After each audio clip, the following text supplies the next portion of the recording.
శ్రీమాత్రే నమ. జయ గురు దత్తాత్రేయ నమ. ఈ వీడియోలో మనం 2026 సంవత్సరం మార్చి నెల మాస ఫలితాలు తెలుసుకునే ప్రయత్నం చేద్దాం. ప్రధానంగా కొన్ని గ్రహాలు మార్చి నెలలో మార్పు చెందడం జరుగుతుంది. అందులో గురుగ్రహం ఈ మార్చి నెల 11వ తారీఖున రుజుగమనంలోకి మారడం జరుగుతుంది. అప్పటి నుంచి గురువు డైరెక్ట్గా మిథున రాశిలోనే సంచరించడం జరుగుతూ ఉంటుంది. అలాగే మార్చి నెల 1వ తారీఖున శుక్రగ్రహం, ప్రధానంగా శుక్రుడు మీనరాశిలో ప్రవేశించి అక్కడ ఒక 25 రోజుల పాటు ఉచ్చస్థితిలో ఉండడం, అది కొన్ని రాశుల వారికి మాలవ్య మహాపురుష యోగం అనే పంచమహాపురుష యోగం ఏర్పడుతుంది. ఇక ప్రధానంగా కుజుడు ఇంచుమించుగా మనకి మార్చి నెలంతా కూడా అటు ఇటుగా కుంభరాశి అందే సంచరించడం జరుగుతూ ఉంది. ఇక ప్రధానంగా బుధుడు ఎక్కువ రోజుల పాటు మిథున రాశిలో సంచరిస్తూ ఫిబ్రవరి 26 నుంచి ఇంచుమించు మార్చి 21వ తారీఖు వరకు మన కుంభరాశిలో బుధగ్రహం వక్రగమనంలో సంచరించడం జరుగుతూ ఉంది. సో దీని ప్రభావం ఆర్థిక పరిస్థితి మీద, షేర్ మార్కెట్ మీద ఎక్కువగా ఉండడం జరుగుతూ ఉంటుంది. ఇక ప్రధానంగా కుంభరాశిలో ఆల్రెడీ అక్కడ రాహుగ్రహం ఉండడం, ఆ రాహుతో ఈ కుజగ్రహం ఇంచుమించుగా మనకి మార్చి నెల అంతా కూడా సంచరించడం వల్ల కొన్ని రాశుల వారికి అత్యంత అనుకూలమైన పరిస్థితులు, మరికొన్ని రాశుల వారికి ప్రతికూల పరిస్థితులు ఏర్పడే అవకాశం ఉంది. అలాగే బుధగ్రహం రాహుగ్రహంతో కలిసి ఉండడం వల్ల ఎక్కువగా మరి ఈ షేర్ మార్కెట్లో ఉన్నవారికి, అలాగే విద్యారంగంలో ఉన్న వాళ్ళకి కొన్ని అనుకోని మార్పులు రావడం జరుగుతూ ఉంటుంది. ఇక ప్రధానంగా మనకి ఆల్రెడీ శని భగవానుడు ఇంచుమించుగా మనకి ఈ నెలంతా కూడా మీనరాశిలోనే సంచరించడం జరుగుతుంది. అయితే మీనరాశిలో సంచరిస్తూ తన మిత్రుడైనటువంటి శుక్రగ్రహంతో కలిసి 25 రోజుల పాటు సంచరించడం వల్ల ఇది స్త్రీలకి చాలా అనుకూలంగా ఉంటుంది. కొన్ని రాశుల వారికి అత్యంత శుభ ఫలితం ఇవ్వడం జరుగుతూ ఉంటుంది. ఇక కేతువు చాలా కాలంగా సింగిల్గానే ఏ గ్రహంతో కలయకుండా ఈ నెల కూడా మరి సింహరాశిలో సంచరించడం జరుగుతూ ఉంటుంది. ప్రధానంగా ఈ మార్చి నెలలో ఏ రాశుల వారికి ఏ విధంగా ఉంటుంది, వాళ్ళు ప్రధానంగా ఏ గ్రహాలకి పరిహారం చేయించుకోవాలి, అలాగే ప్రధానంగా ఏంటంటే ఇదే నెలలో మనకి ఉగాది కూడా రావడం జరుగుతూ ఉంది. మరి ఉగాది నుంచి మనం మళ్ళా కొత్త ఫలితాలు తెలుసుకుందాం. రెగ్యులర్గా మనం మాస ఫలితాలు తెలుసుకోవడంలో ఈ మార్చి నెల చాలా ప్రాధాన్యత ఏర్పడడం జరుగుతూ ఉంటుంది. అంటే ఒకే నెలలో ఒక సంవత్సరం నుంచి మరో సంవత్సరంకి మారడం, ఇవన్నీ కూడా ఈ చాలా మంది జీవితాలకి కొన్ని కొత్త మార్పులు ఈ నెలలో రావడం జరుగుతుంది. స్వస్తి. 2026 మార్చి నెలలో మేషరాశి వారికి ఎటువంటి ఫలితాలు రాబోతున్నాయి అని పరిశీలించినప్పుడు ప్రధానంగా ఈ నెలంతా కూడా మేషరాశి వారికి చాలా అనుకూలమైన ఫలితాలు రావడం జరుగుతూ ఉంటుంది. ప్రధానంగా రాస్యాధిపతిగా, అష్టమాధిపతిగా ఉన్నటువంటి కుజుడు ఈ నెలంతా కూడా లాభస్థానంలో సంచరించడం జరుగుతూ ఉంటుంది. అంటే తన స్వశక్తితో ఎవరి సహకారం లేకుండా జాతకుడు తాను అనుకున్న గమ్యాన్ని చేర్చుకోవడం జరుగుతూ ఉంటుంది. అలాగే కుజుడికి సంబంధించినటువంటి ఏదన్నా భూమికి సంబంధించిన వ్యవహారాలు కానీ, రియల్ ఎస్టేట్ రంగంలో ఉన్నవాళ్ళు, అలాగే పారిశ్రామిక రంగంలో ఉన్న వాళ్ళకి కొన్ని కొత్త అవకాశాలు రావడం జరుగుతుంటుంది. అలాగే ఈ నెలలో రాష్ట్రాధిపతి కుజుడు రాహుతో కలిసి ఉండడం వల్ల ఏదన్నా మీ దగ్గర ఉన్నటువంటి డిస్ప్యూటెడ్తో కూడుకున్నటువంటి ల్యాండ్స్, ఏమైనా రిస్క్తో కూడుకున్నటువంటి ల్యాండ్స్, ఇవన్నీ కూడా అమ్ముడుపోవడం జరుగుతుంటుంది. కొంత మంచి ఆర్థిక వ్యవస్థ కలిగినటువంటి పెద్ద పెద్ద బడా పారిశ్రామికవేత్తలు మీ సహకారంతో మీ దగ్గర ఉన్నటువంటి స్థిరాస్తి వారు కొనడం కానీ, మీతో కలిసి వాళ్ళు కొత్తగా వ్యాపారాన్ని ప్రారంభించడానికి కానీ, మీతో కలిసి వ్యాపారం చేయడానికి కానీ కొన్ని కొత్త అవకాశాలు రావడం జరుగుతుంది. అది మీరు చాలా జాగ్రత్తగా ఉపయోగించుకోవాల్సి ఉంటుంది. అలాగే ప్రధానంగా మరి ఈ కుజరాహులు లాభస్థానంలో ఉండడం వలన మీరు ప్రతి విషయాన్ని చాలా విపరీతంగా తీసుకోవడం జరుగుతుంటుంది. చిన్న విషయాన్ని కూడా చాలా శ్రద్ధతో పరిశీలించి ఆ పని పూర్తి చేయడం జరుగుతూ ఉంటుంది. ఏదైనా కొత్తగా మీకు కొన్ని అవకాశాలు వస్తున్నప్పుడు అవి అవి తొందరపడి మీరు ఆమోదించకుండా జాగ్రత్తగా ఆలోచించి చేయవలసి ఉంటుంది. ఎందుకంటే వాళ్ళు అవసరం నిమిత్తం మీ దగ్గరికి వస్తున్నారు తప్ప మీకు ఉపయోగపడతాయనే ఉద్దేశంతో మాత్రం ఏ విధంగా కూడా ఉండదు. కాబట్టి ఈ విషయాన్ని ముందుగా గమనించడం మంచిది. ప్రధానంగా ఈ నెలంతా కూడా ఇంచుమించుగా నెల 25 వరకు కూడా ధనాధిపతిగా ఉన్నటువంటి శుక్రుడు వ్యయస్థానంలో ఉచ్చులో ఉండడం జరుగుతుంది.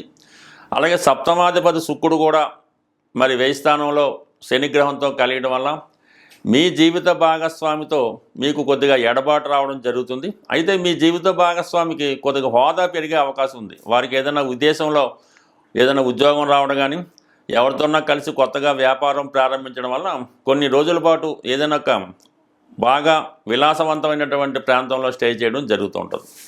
ధనాధిపతిగా శుక్రుడు వ్యయస్థానంలో ఉండి శనిగ్రహంతో కలియడం వల్ల మీరు ఈ సమయంలో ఏదైనా బాగా ఖరీదైనటువంటి పాత వాహనాన్ని కొనుగోలు చేయడం కానీ, ఒక పాత గృహాన్ని కొనుగోలు చేయడం కానీ జరిగే అవకాశం ఉంది. అలాగే మీరు ఏదైనా వాహనాలు రిపేర్ చేయించడం, గృహాన్ని రిపేర్ చేయించడం లాంటివి జరిగే అవకాశం ఉంది. మొత్తం మీద ఏదైనా చాలా వరకు ఈ కుటుంబ అవసరాలకు కొన్ని విలాసవంతమైన వస్తువులు కొనడం, ఖరీదైనటువంటి భవనాన్ని కానీ వాహనాన్ని కానీ పర్చేజ్ చేసే అవకాశం ఉంటుంది. మొత్తం మీద మనీ ఎక్స్పెండిచర్ చాలా ఎక్కువగా ఉంటుంది. ఎదుటివారు ఈర్ష్యపడే విధంగా మీ అభివృద్ధి ఈ సమయంలో రావడం జరుగుతూ ఉంటుంది. ఇక ప్రధానంగా మీకు అత్యంత శుభ పరిణామం ఏంటంటే గురుగ్రహం భాగ్యాధిపతిగా తృతీయ స్థానంలో వక్రగమనంలో ఉన్నటువంటి గురు భగవానుడు మరి కొద్ది కాలంగా వక్రగమనం వల్ల కొన్ని అవకాశాలు దగ్గరగా వచ్చి వెళ్ళిపోవడం, ముఖ్యంగా విదేశ ప్రయాణాలు, విదేశ వ్యవహారాలు, విదేశంలో మీరు వెళ్ళడానికి ఏమైనా ఈ పాస్పోర్టు, వీసా వగైరా వగైరా ప్రయత్నం చేయనప్పుడు అవి ఊగిసలాడితే స్వభావంతో 1-2 సార్లు ప్రయత్నం చేయడం, చివరి నిమిషం దాకా సస్పెన్స్తో కూడుకొని ఉండడం జరుగుతుంది. మరి ఈ నెల 11వ తారీఖున గురువు రుజుమార్గంతో రావడంతో కంపల్సరిగా మీ విదేశ ప్రయాణానికి లైన్ క్లియర్ అవుతుంది. అలాగే పెద్దవాళ్ళు, వృద్ధులు వగైరా ఎవరైనా ఉంటే వాళ్ళు విదేశంలో ఉన్నటువంటి తమ సంతానాన్ని కలుసుకోవడం కానీ, బాగా దూర ప్రాంతంలో ఉన్నటువంటి పుణ్యక్షేత్రాలను దర్శించే అవకాశం కూడా ఉంది. మరి ప్రధానంగా తృతీయ స్థానంలో ఉన్నటువంటి గురువు 3, 7, 11 భావాలను యాక్టివేట్ చేయడం వల్ల వివాహ ప్రయత్నాలు కొంతకాలంగా వాయిదా పడుతూ వస్తున్నటువంటి వివాహ ప్రయత్నాలు ఈ సమయంలో అంటే మార్చి 11 తర్వాత కంప్లీట్గా అవి కన్ఫర్మ్ అయ్యే అవకాశం ఉంది. అంటే గతంలో 2-3 సంబంధాలు రావడం, ఎటు తేల్చుకోలేకపోవడం, ఇలా ఊగిసలాడుతున్నటువంటి మీరు ఈ మార్చి 11 తర్వాత కంపల్సరిగా వివాహానికి నిర్ణయం తీసుకోవడం, వివాహం జరిగే సూచనలు కూడా ఎక్కువగా ఈ మేషరాశి వారికి. అలాగే వివాహపరంగా మీకు ఉన్నటువంటి ఎటువంటి సమస్య అయినా కంప్లీట్గా పరిష్కారం అవ్వడం జరుగుతూ ఉంటుంది. ఇక ప్రధానంగా మరి కేతుగ్రహం పంచమ స్థానంలో ఉంటూ చాలా వరకు కన్ఫ్యూజ్ చేయడం జరుగుతూ ఉంటుంది. ఏ విషయాన్ని కూడా మీరు చాలా కన్ఫర్మ్గా ఫైనల్ చేసుకోలేకపోతుంటారు. ఎక్కువగా షేర్ మార్కెట్, స్పెక్యులేషన్ సంబంధించినవి, జోదానికి సంబంధించిన విషయాల్లో చాలా వరకు జాగ్రత్తగా ఉండవలసి ఉంటుంది. ఇక అలాగే ఈ ప్రధానంగా ఈ బుధగ్రహం మీకు ప్రస్తుతం 11వ స్థానంలో సంచరించడం వల్ల కొన్ని కొత్త అవకాశాలు మీకు రావడం జరుగుతూ ఉంటుంది. విద్యార్థులకైతే విద్య సంబంధించిన విషయాల్లో ఏదైనా పెద్ద యూనివర్సిటీలో సీట్ రావడం కానీ, పెద్ద ప్రొఫెసర్ లాంటి వాళ్ళు మీకు మీ పరిశోధనకి సహాయపడడం కానీ జరిగే అవకాశం ఉంది. అందరూ చదివే విధంగా కాకుండా కొంత డిఫరెంట్గా మీరు ఆలోచించడం జరుగుతూ ఉంటుంది. సో అలాగే ఈ సమయంలో మీకు చాలా కాలంగా శత్రువులుగా ఉంటూ మీతో ప్రతి విషయాన్ని విభేదిస్తున్నటువంటి మీ మిత్రులు కానీ, మీ యొక్క స్నేహితులు కానీ ఈ సమయంలో మీకు కంప్లీట్గా వాళ్ళు సహకరించడం జరుగుతూ ఉంటుంది. బట్ ఏదైనా మేషరాశి వారి జీవితంలో ఈ నెలలో కొన్ని గొప్ప అనుకూలమైనటువంటి మార్పులు రావడం జరుగుతుంటుంది. ఏదైనా 11వ స్థానంలో ప్రధానంగా సంచరిస్తున్నటువంటి ఈ బుధ, కుజ, రాహుగ్రహాలు చాలా వరకు మిమ్మల్ని మోసం చేయాలని, మీ దగ్గర ఉన్నటువంటి ధనంతో వారు ఎంజాయ్ చేయాలని కొంతమంది విపరీతంగా ప్రయత్నం చేస్తూ ఉంటారు. మీకు ఏదో ఒక విధంగా ఆశ చూపించి మిమ్మల్ని మభ్యపెట్టి మీతో ధనం ఖర్చు పెట్టించే విధంగాని, లేదంటే ఏదైనా ఒక ఫేక్ సంస్థలో కానీ వేరే విషయంలో మీకుతో పెట్టుబడి పెట్టించాలనే ప్రయత్నాలు జరుగుతున్నాయి. కాబట్టి చాలా వరకు మీరు ఎంత దగ్గర స్నేహితులైనా, ఎంత దగ్గర బంధువులైనా వారి మాటలు నమ్మకుండా మీకు మీరుగా ఆలోచించి నిర్ణయం తీసుకొని ఇన్వెస్ట్ చేయాలి తప్ప తొందరపడి ఇతరుల మాటలు నమ్మి ఇన్వెస్ట్ చేయడం వల్ల చాలా వరకు మీ దగ్గర ఉన్నటువంటి ధనం, అంటే ఈ సమయంలో మీరు ధనం దేని మీద ఇన్వెస్ట్ చేసినా, ఎవరికన్నా ఇచ్చినా అది మీకు తిరిగి రావడానికి చాలా కాలం పట్టే అవకాశం ఉంది. కాబట్టి ప్రధానంగా మీ దగ్గర ఉన్నటువంటి ధనాన్ని ఇప్పుడు వేస్ట్ చేసుకుని అనవసర విషయాల మీద ఖర్చు పెడితే మంచి మంచి అవకాశాలు వచ్చినప్పుడు ధనం లేక ఇబ్బంది పడడం జరుగుతుంటుంది. బట్ ఏదైనా ఈ రాశి వారికి ఆల్రెడీ మీకు ఏలినాటి శని స్టార్ట్ అయింది కాబట్టి నెమ్మదిగా మీ దగ్గర ఉన్నటువంటి ఆర్థిక వనరులన్నీ కూడా జీరో స్థాయికి వెళ్ళడం జరుగుతూ ఉంటుంది. అయితే అది సవ్యమైన మార్గంలో తొందరగా రిటర్న్ అయ్యే మార్గంలో పెట్టుకుంటేనే ఈజీగా ఉంటుంది తప్ప లాంగ్ టర్మ్ ఇన్వెస్ట్ వల్ల కొంతకాలం పాటు ఇబ్బంది పడవలసి ఉంటుంది. స్వస్తి. గ్రహాలు సంచరిస్తున్నప్పుడు ఏదైనా ఒక గ్రహం తన ఉచ్చ స్థానంలోకి బలమైన స్థానంలోకి వచ్చినప్పుడు అంటే అది అందరికీ కూడా వర్తిస్తూ ఉంటుంది. రాశి లగ్నం అటువంటి సంబంధం లేకుండా మరి ప్రస్తుతం ఈ మార్చి నెలలో శుక్రుడు మార్చి 1 నుంచి 20వ తారీఖు వరకు ఉచ్చ స్థితిలో ఉండడం జరుగుతుంది. అంటే ఈ శుక్రుని యొక్క కారకత్వాలు శుక్రుడు మీకు ఇవ్వడానికి చాలా సిద్ధంగా ఉండడం జరుగుతుందన్నమాట. అంటే ఇండిపెండెంట్గా ఉంటూ డైరెక్ట్గా మీకు శుక్రుడు కారకత్వాలు ఏముంటాయి, ముఖ్యంగా వివాహం, అలాగే ఉద్యోగం. ఎందుకంటే శనితో కలిసి ఉన్నాడు కాబట్టి ఎవరైతే నిరుద్యోగులు ఉద్యోగం కొరకు ఎదురు చూస్తున్నారు, లేదంటే ఎవరైతే వివాహం కొరకు ఎదురు చూస్తున్నారు, ఇంకా కామన్గా సినిమా పరిశ్రమలో ఎవరైతే వారి యొక్క అభివృద్ధి కోసం ఎదురు చూస్తున్నారో వాళ్ళకి ఒక గొప్ప రెమెడీ ఈ సమయంలో మీరు చేసుకోవడం వల్ల కంప్లీట్గా మీ యొక్క జీవన విధానంలో కేవలం 3 వారాలు చేయడం వల్ల కంప్లీట్గా మార్పు రావడం జరుగుతూ ఉంటుంది.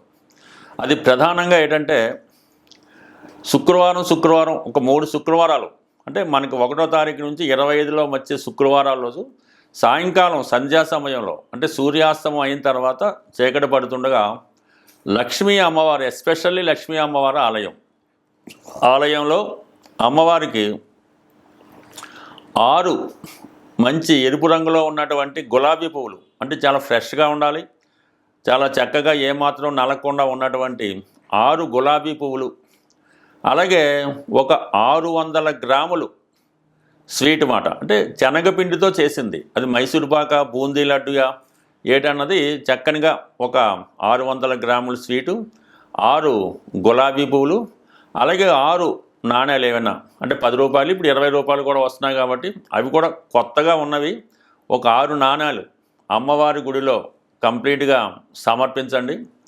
ఆటోమేటిక్గా ఈ 3 వారాలు అమ్మవారికి ఆ విధంగా సమర్పిస్తూ అదే దేవాలయంలో మీరు సుమారుగా ఒక 15 నిమిషాల పాటు స్థిరంగా కూర్చొని లక్ష్మీ అష్టోత్తరము, లక్ష్మీ స్తోత్రము, కనకదార స్తోత్రము ఏదో ఒకటి విధి విధానంగా వింటూ ఆ శుక్రవారం రోజు చాలా పవిత్రంగా ఉండాలన్నమాట. ఎటువంటి స్త్రీలతో అటాచ్మెంట్ పెట్టుకోకపోవడం, ఆ ఒక్కరోజు చాలా సాత్వికమైనటువంటి ఆహారాన్ని తీసుకోవాల్సి ఉంటుంది. 99% ఆ రోజు పులుపు తినకుండా ఉండాలి, ఉప్పు కూడా తగ్గించుకొని అసలు లేకుండా ఉంటే మరీ మంచిది. ఆ రోజు చాలా నియమంగా ఉంటూ బ్రహ్మచర్యాన్ని పాటిస్తూ ఎటువంటి వ్యసనాలకి బలహీనతలకి లోనవ్వకుండా వీలైతే ఆ శుక్రవారం అంతా కూడా ధనాన్ని పొదుపుగా చేయవలసి ఉంటుంది. అంటే ఏదో ఖర్చులు ఆ విధంగా ఈ విధంగా డొనేషన్లు ఏమీ లేకుండా ప్రశాంతంగా ఆ 3 శుక్రవారాలు మీరు కంప్లీట్గా చేయండి. ఈ 3వ వారం పూర్తయిన తర్వాత మీరు దేనికోసమైతే ఆశించి ప్రయత్నం చేశారో ఆ ప్రయత్నం తప్పకుండా, అంటే ఇది కేవలం శుక్రుడు ఉచ్చులో ఉండగా మాత్రమే చేయవలసి ఉంటుంది. అది కంప్లీట్గా మీకు ఆ ఫలితం అనేది రావడం జరుగుతుంటుంది. ఎస్పెషల్లీ మీరు ఆ శుక్రవారం దేవాలయానికి వెళ్ళినప్పుడు వీలైతే సాంప్రదాయ వస్తువులు, సాంప్రదాయ దుస్తులు, పట్టు వస్త్రాలు లాంటివి ధరించాలి. అప్పటికప్పుడు అంటే పొద్దున్నంతా ధరించినవి కాకుండా అప్పటికప్పుడు ఫ్రెష్గా ధరించి, ఎంత ఫ్రెష్గా ఎంత మంచి వస్త్రాలు ధరించి వెళ్తారో అంత మంచి ఫలితం మీకు రావడం జరుగుతుంది.